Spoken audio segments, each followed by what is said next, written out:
स्वागत करते। ये बेल तो बल्कि पहले हो जानी चाहिए थी, लेकिन जो कारण दिए हैं सुप्रीम कोर्ट ने उस समय इत्तेफाक नहीं रखता, क्योंकि सुप्रीम कोर्ट ने एक ही झटके में ये कह दिया कि हिंदुस्तान में अलग अलग नागरिकता के लोग हैं, अलग अलग उनके अधिकार हैं। भाई आप सीएम हो, चुनाव है, तो आपको क्यों बाहर होना चाहिए? किसी बढ़ई को क्यों नहीं, किसी ड्राइवर को क्यों नहीं, किसी डॉक्टर को क्यों नहीं? तो ये जो कारण दिए हैं सुप्रीम कोर्ट ने, इससे मुझे बहुत निराशा हुई।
स्वागत करते।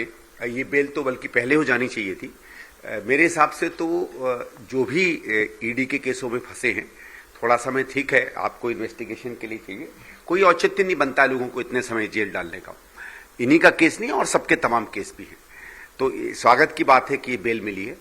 लेकिन जो कारण दिए हैं सुप्रीम कोर्ट ने उस समय इत्तेफाक नहीं रखता, क्योंकि सुप्रीम कोर्ट ने एक ही झटके में ये कह दिया कि हिंदुस्तान में अलग अलग नागरिकता के लोग हैं, अलग अलग उनके अधिकार हैं। भाई आप सीएम हो, चुनाव है, तो आपको क्यों बाहर होना चाहिए? किसी बढ़ई को क्यों नहीं, किसी ड्राइवर को क्यों नहीं, किसी डॉक्टर को क्यों नहीं? तो ये कहना कि कोई चुनाव कोई बहुत बड़ी चीज है, हर आदमी की जिंदगी में बड़े बड़े महत्वपूर्ण समय आते हैं, चाहे वो एक व्यक्ति के जीवन पे असर करे, चाहे 1 लाख के। तो ये जो कारण दिए हैं सुप्रीम कोर्ट ने, इससे मुझे बहुत निराशा हुई कि ऐसे भी जजमेंट्स हमारी सुप्रीम कोर्ट कर सकती है। खैर ये उनकी राय है, वो जो करना चाहे करें।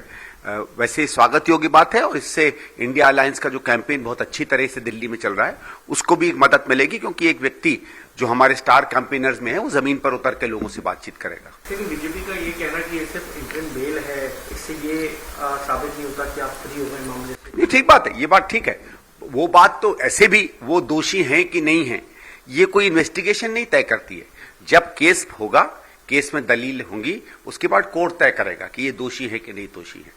वो हम लोग भी उस बात को मानते हैं। हमने भी जैसे पहले कहा है कि हमारी जितनी ऑब्जेक्शन है वो इनके गिरफ्तारी पर है, केस पर नहीं है। केस को अपना चलना चाहिए, और केस में तथ्य होंगे तो ये इनको सजा मिलेगी, नहीं तथ्य होंगे तो ये बरी हो जाएंगे।